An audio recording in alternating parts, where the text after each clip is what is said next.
Hi, this is Matt with AppliancePartsPros.com. Today we'll be showing you how to repair your appliance. Remember, anytime you work on an appliance, make sure it's unplugged or the circuit breakers are off so there's no chance of electrocution. Also make sure you turn off the dishwasher's water supply underneath the sink. In this video we're going to show you how to change out the GE Dishwasher control panel support frame. It's going to be a very easy repair and should only take a few minutes to show you how to do it. If you already have one of these, great. If not, you can click on the link below or get it at AppliancePartsPros.com. When you open up the package, you're going to get the new control panel support frame. The control panel support frame holds the buttons on the control panel. The main reason you'd be changing it out is if it's damaged and it's not allowing the buttons to make contact with the control board and the dishwasher is not responding to your inputs. In order to change the part, we have to pull the dishwasher out of the cabinet. First thing we're going to do is go underneath the sink and disconnect the lines. Now that we're underneath the cabinets, you want to make sure that the dishwasher is still unplugged, and you may want to throw a towel down. When we take off the fill line and the drain hose, there's going to be some water that comes out. First, we're going to disconnect the fill line. It's connected right here to the hot water valve. You want to make sure the water valve is off, and then we're going to use our 5/8" wrench to loosen up the hose.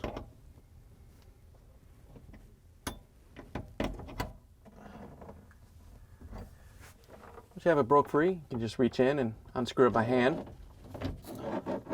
Once you have it off, you can just set it down, and then we can take off the drain hose. To take the drain hose off, you just want to follow it up to wherever it goes. It may go to the garbage disposal. Ours goes up to the air gap. Once you locate the end of it, we're going to take a 5/16 nut driver and loosen up the clamp.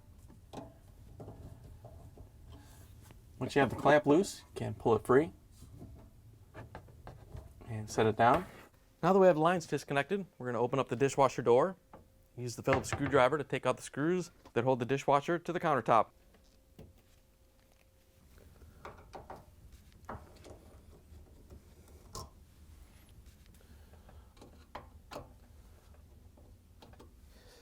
Now that we have the screws out, we're going to lift up on the door and use it to carefully pull the dishwasher out a little bit.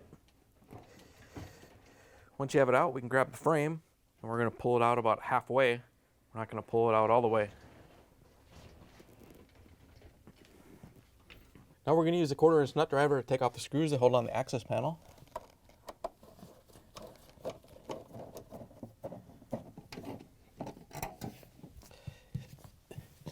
Once you have the screws out, we can pull the access panel and the sound insulation out and set it aside.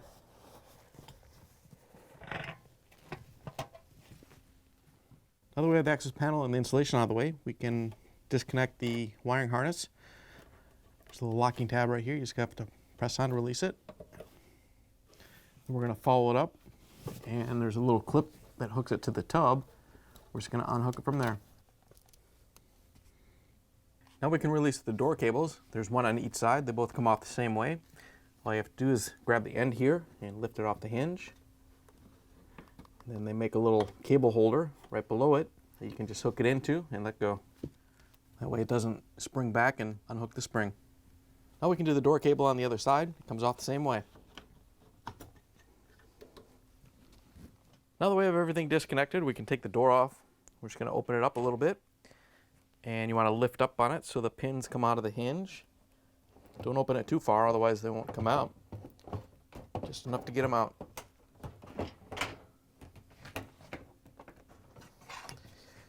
Once you have it free, you can pull it off the dishwasher. Now that you have the door off, we're going to set it on a table with a towel down so you don't scratch it or damage it. First thing we're going to do is take the vent cover off.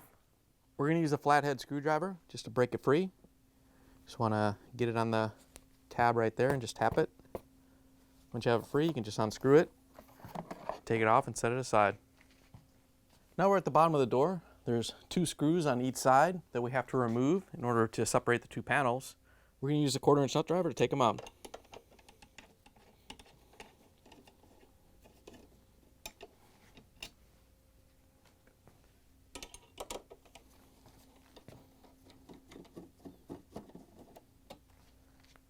Now we're going to use the Torx 25 driver to remove the 2 screws down by the hinge.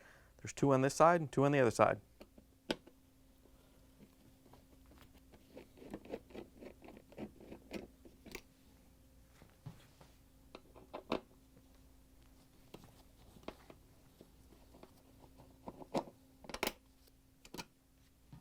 Now we're going to turn the door over so we can take the front panel off. Just want to carefully turn it over, set it on the table.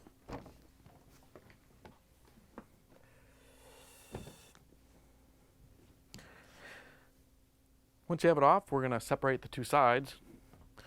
You have to pull down on the outer door to separate it from the inner door.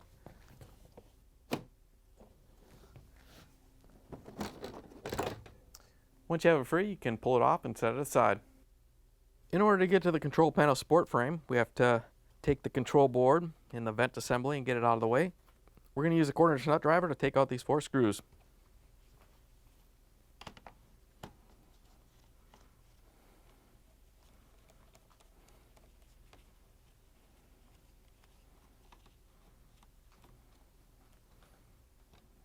Once you have the screws out, we're going to move the vent a little bit off to the side just so it's out of the way.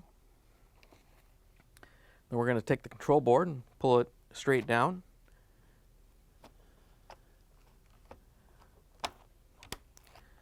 And just set it there on the door. Then we're going to use the 1/4 inch nut driver again to take out the screws that hold the control panel support frame on.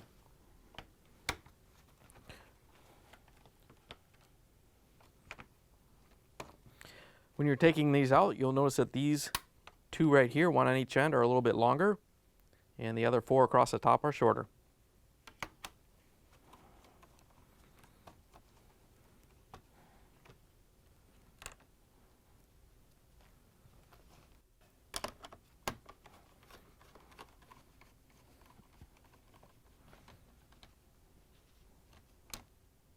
Once you have all the screws out, you can lift the frame up, and we have to separate the decorative piece. There's a bunch of locking tabs across the back that you have to unsnap. So we're just going to push up on it and get those to release.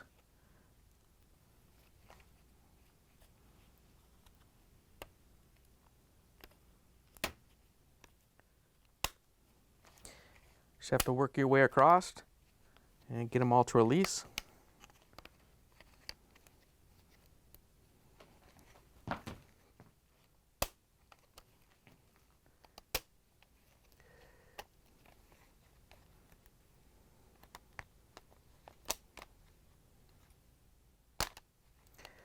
Once you have them all free, you can separate the 2 pieces and set the trim on the door and pull the frame off the dishwasher. Here's the old control panel support frame next to the new one. If you already have one of these, great. If not, you can get it at appliancepartspros.com. To put the new control panel support frame in, you just want to grab the trim piece and kind of set it in place and get it lined up. Then we can turn it over. And you want to look at where all these tabs are and make sure they're lined up across the whole way. And then just pull up to snap it in place.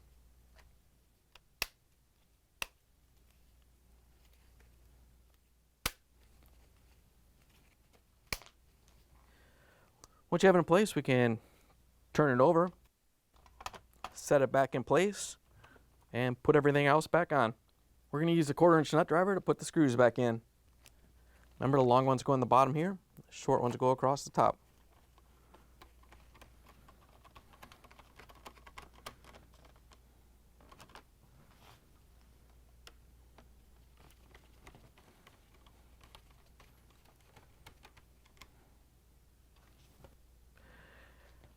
Now we can put the computer assembly in. We're just going to line it up, slide it in place, line up the screw holes. Then we're going to take the duct assembly, and you want to make sure that the threads here go in the opening. Once you have it in place, we can use the 1/4 inch nut driver to put in the screws.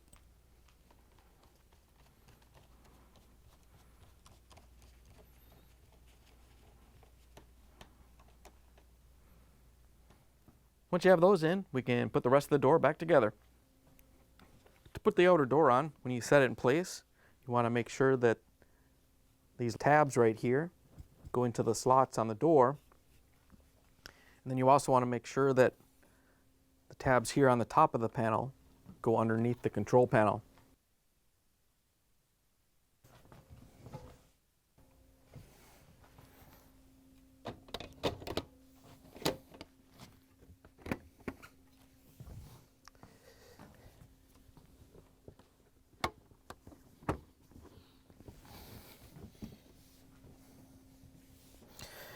Once you have it in, you can pull up on it to push it into the console.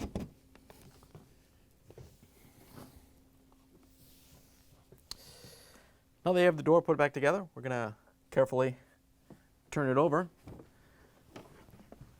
And we're going to use the Torx 25 driver to put in the screws on the side.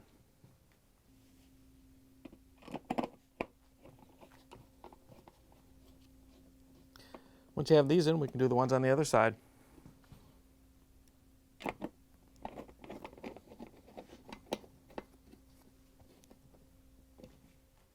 Now we could use the 1/4-inch nut driver to put in the screws that hold the bottom of the door together. There are 2 different types down there. If you have mixed them up, you want to make sure that the fine thread goes on the bottom here.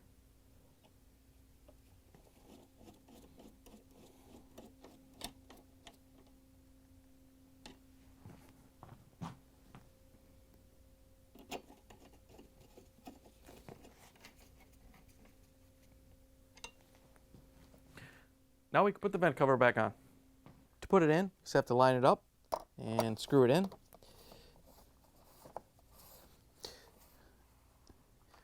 Once you get it snug, you just want to take the flathead screwdriver and tap it a little bit so it's nice and tight so you can get a leak. Now that we have the door put back together, we can put it back on the dishwasher. To put the door back on, all you have to do is line up the hinges and set the pins in there.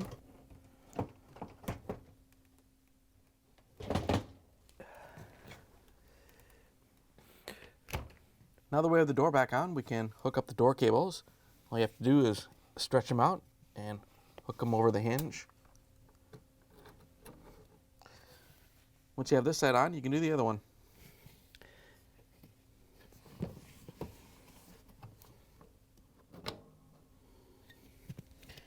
Now we can reconnect the wiring harness underneath. We're going to reach in and hook it over the hook so it's held in place. Once you have it in place, you can grab the plug it into the control board. Just want to make sure you plug it in so you get a good connection. It snaps in.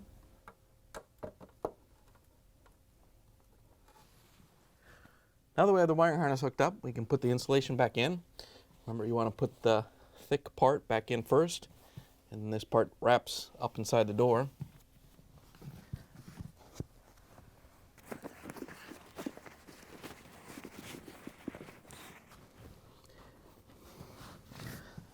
Once you have it in place, we can set the access panel in and use the 1/4-inch nut driver to put in the screws.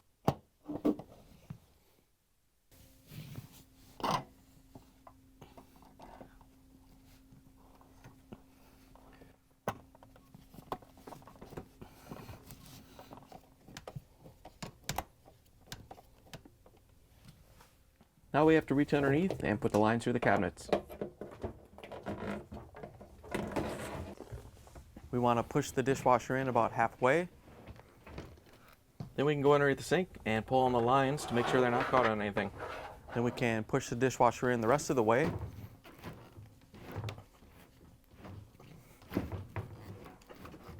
Now we can reconnect the drain hose to the air gap. Once you have it pushed up into place, we're going to use our 5/16" nut driver to tighten down the clamp. Once you have the drain line hooked up, we can hook up the water line. All you have to do is get it started by hand.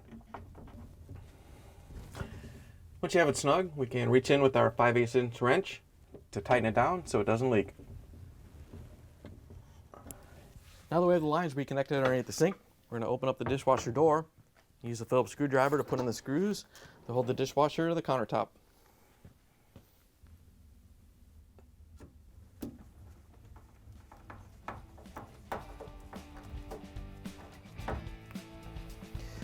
Now that we have the screws in, we can close the dishwasher door. Then we can plug it back in, turn the water back on, and take it for a spin. Thanks for joining us for another successful repair brought to you by AppliancePartsPros.com. Check out our other repair videos on our site, Facebook, and YouTube.